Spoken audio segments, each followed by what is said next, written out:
How do we normalize the conversation and change the narrative? Good question, isn't it? Are you going to go, Ems? Yeah, I'm happy to go. I mean, to be honest, I don't know the answer to that. I don't know. I think for us, as you were saying, it's so important to, you know, have that conversation. And you were talking about, I don't want to use Joe as an example, but I'm going to, about like the change in him. Because, you know, Joe came in and, you know, it's not because he had racial views or anything like that, but he, as he said, he wasn't as exposed, and, you know, there was probably a nervousness to him, not wanting to offend. You know, and by getting to know the person behind the colour, you know, it's, you know, you're for me, like, everyone is like a person with feeling, like we're all the same. The only difference is the colour of our skin. And I think having those conversations of those experiences and keep, you know, pushing, you know, people's stories and the experiences that they have, and you know, we have to keep talking and make it a bigger thing. And you know, every opportunity that I have, you know, talk about, you know, the conversations that I've had. I think, you know, this last week or 2 weeks, I think I've talked about it more with my friends who are white than I ever have. Like, we've had these conversations, but I've never really spoken in depth to other people about it. You know, and that's partly my fault, but you know, for me, I'm like, this is something that I want to be a part of, and I want to see a change, and for, you know, the children in the world, and you know, my friends and their families. And so for me, I'm having to, you know, take that step of, I want to be talking about it. Like, it's something that really matters and is important to me, and it's important to share what I have learned, you know, and have these conversations. And you know, again, people's views are slightly different, and people have different opinions based on their experiences. And I think having that discussion, nobody really knows the right or wrong answer, and you know, not everybody has to agree. And I think something you were mentioning in your video, you know, everyone's standing and protesting for change, but change looks different to so many people. And I think that was something that really like stuck out for me. And you know, how to change is change the narrative. You have to, the conversations have to be had by everybody, whether you think it affects you or not. And I think we all have to do our part. And like, for me, I've had these conversations this week and last week, and you know, I will, you know, strive to continue to have these conversations, because it's so important to sort of, you know, in educating myself and also helping other children, other people, and sort of address their own, you know, views and reflections. And I think I've reflected a lot over the last couple of years. And you know, as I said, I was very much, I guess, in denial, or you know, I didn't think about it as much because it didn't, I guess, affect me as much. I was younger, and it's only, you know, through knowing you and, you know, being so open and comfortable to have these conversations and ask questions. Like, you know, years ago, I never would have felt comfortable. I would never want to have offended anyone by asking. And I think the only way you learn is by asking questions. You know, we are educators and we know that, but, you know, we're so, you know, British people are so polite and they don't want to offend, but I think it's so important to ask, you know.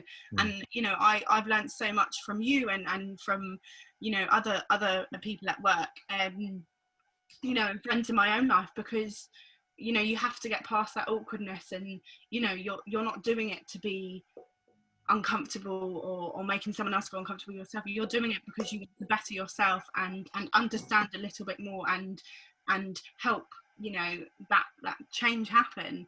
So for me, I think talking is the main thing. And I just, it's hard to know, you know, is that going to be enough? And I think, you know, and lots of people have to be involved in this, and it has to be a constant thing. And I'm so desperate for it, like, not to die down, but you just have to continue that conversation wherever you are, you know, because it is such a prominent thing right now, and it should be until there is change, because you know, the things that, you know, people are experiencing are just unfathomable.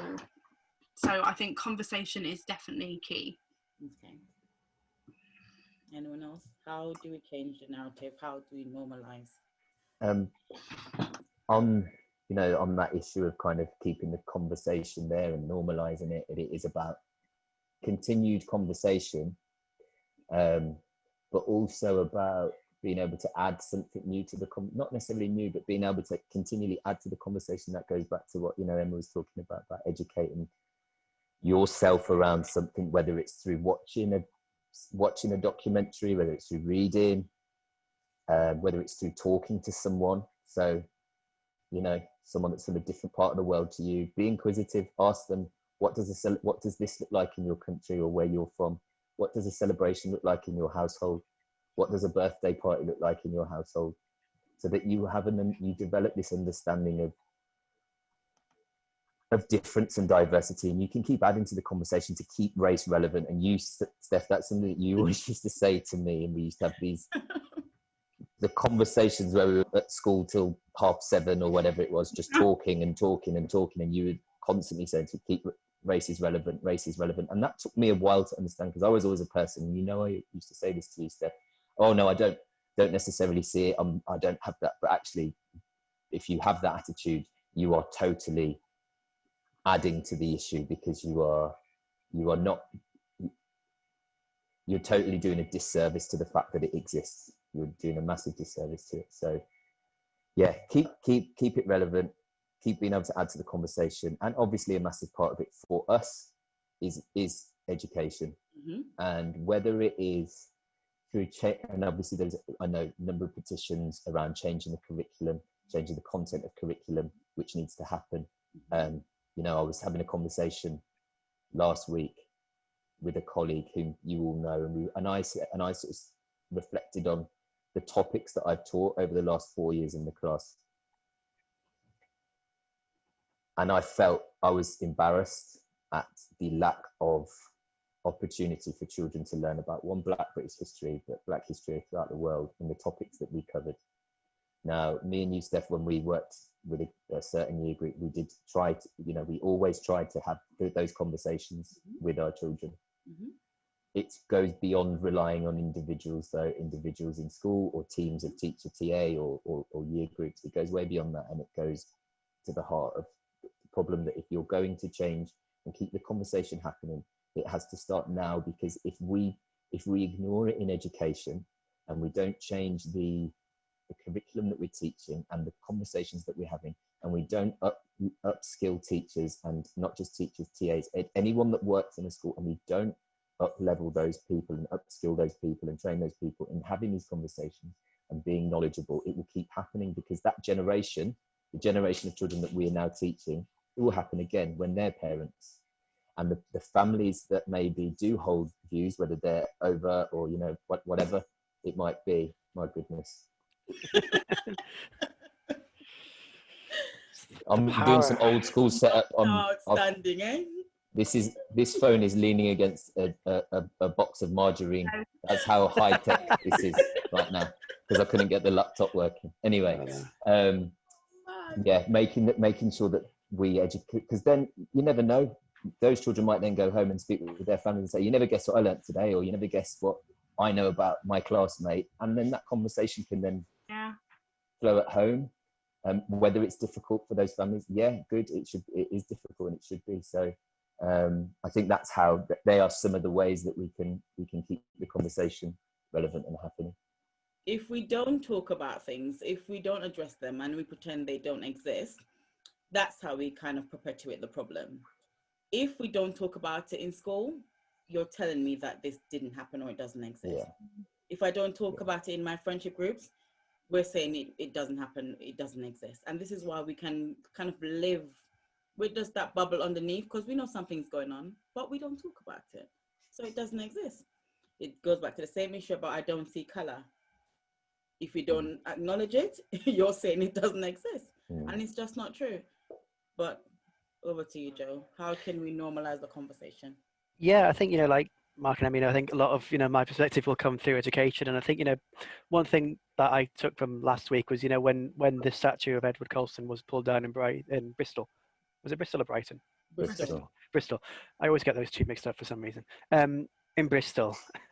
You need to do a bit of geography, Joe.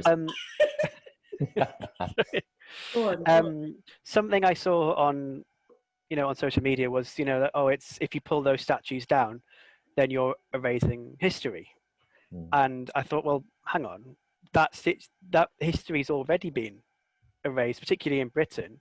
We have this idea that we were the noble, the heroes throughout the Industrial Revolution. We changed the world. We did all this. We brought the world into the 20th century. We did so much for sort of humanity as a whole. But that in itself is not the full picture. There's already so much of it has been sort of removed from what we know, and I think that we're now in a case where you have to actively seek out that information to find it. So it's, and we talk about changing the conversation about race. Britain's history with race is it's quite shocking, really, if you go back to the to the slave trade and our role in that. I mean, I would think it's America very much they don't embrace it, but it's very much a part of their history. Whereas for us, it's been swept under the table. People talk about Winston Churchill. There's been a lot of debate about him this week, whether he was a hero or a villain. And I think why we can look at why does it have to be one or the other? We can look at the things he did in the Second World War and say, yeah, he was a hero in that respect. But you would also look at his part in the Indian famine and say, that was appalling. And a lot of his his views on ethnic minorities as well are quite shocking to hear. But it's one doesn't take away from the other. I think, if that makes sense. I think like he is the man who pioneered our sort of victory in World War II, but he was also a man who held some horrible views and did some horrible things. And I think educating people about that things don't have to be black or white, well, doubly so in this case. And I think literally no pun intended there. But I think this idea, that you can only see things in, extremes, that there are shades of grey to all these things, that, I think this idea of, I don't know what I'm trying to say here. I think the idea is about sterilizing the story. We don't have to sterilize the story. Yeah, like just by saying Britain did bad things doesn't mean that that there weren't some wonderful parts to our history. There are some not so wonderful parts to our history as well. And I think you look at someone like Germany, who they make no qualms about their history. They're well educated, and they don't brush things under the rug. It's very much still in their national discussion, and I think as such it gives them a much more rounded sense of who they are as Germans. And I think as Britons, we've taken half of our history and ignored it, and I think that's given us a sort of warped sense. And I think that comes back into this whole idea of not wanting to address change. And I think it's about educating yourselves, about educating the next generation as we do, and I think putting things in place so that it just it normalizes the conversation. Okay. So when I started this, I said there are two things I wanted to address: the issue about discomfort, and the second one was about silence versus speaking out. Okay, so we kind of spoke about that, the fact that it sometimes is uncomfortable for white people to talk about race. We spoke a bit about how we can kind of move the conversation along and change the narrative. And I hope this doesn't sound repetitive, what do you think are some of the barriers to speaking out? I think one of the big barriers is language, either lack of language that people might have about discussing race, and that then leads to this idea of I don't want to say the wrong thing. Yes, that fear of sorry. No, go on, Ems. Go. Saying that fear of I look back again on myself and how I felt, and it was that fear of being judged or people thinking you have a certain view because maybe you've put it across in the wrong way in what it was intended. I mean, I also saw something about becoming anti-racist. It's not enough just to not be racist, you need to be anti-racist. And there were sort of 3 zones, and it was the fear zone, which I think a lot of people are still in. I know what you're talking about. The three bubbles. Yeah. Yeah, but I screenshotted that because I thought, oh my god, like it just puts it so perfectly about the fear zone. Like, you're denying it's a problem because it doesn't affect you, like avoiding the questions and avoid speaking about it, and then you sort of move into the learning zone, which, you know, you're trying to educate yourself and have these conversations. And that then one. there we go. Got it. And then, like, the growth zone, and I think that picture is just, you know, it just sums it up. And I think it's important to have a look and think, where am I? Where do I fit within this bubble? And, you know, I feel like I'm somewhere between the learning and the growth zone. You know, it depends on what we're talking about. But I think it's important for people to reflect on themselves and step out of that fear zone. Like, yes, it is uncomfortable, and yes, it is scary, but, you know, you're trying to step out that fear zone in order to learn and and have these conversations. You're not doing it or asking questions, or, you know, yes, there is a sense of, I don't want to be shut down, but you're trying to ask these questions and learn to better yourself and to better your actions.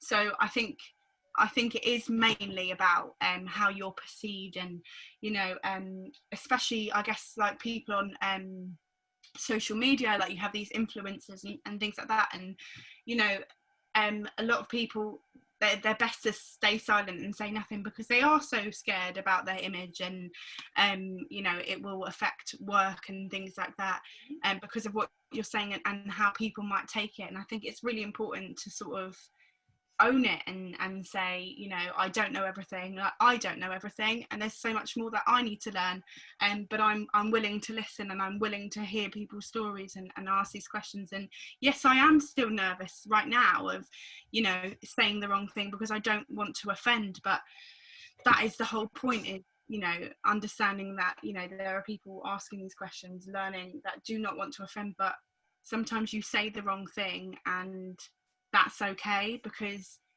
you know, by saying it, if it's the wrong thing, someone will, like you do, you'll Someone check will address it, and you will address it and be like, oh, okay, I didn't look at it in that sort of way, or I didn't see it in that point of view. But it's understanding someone else's perspective. And I think, yeah, I think I agree with Mark. It's sometimes the language and the way you put yourself across, and you know, how you're delivering what you're trying to say, and with that fear of, you know, people are going to think a certain way of me, or people are not going to want to hang around with me, and, you know, my job and everything is going to be affected, so it's best I don't say anything. But, you know, it's part of the problem, you know.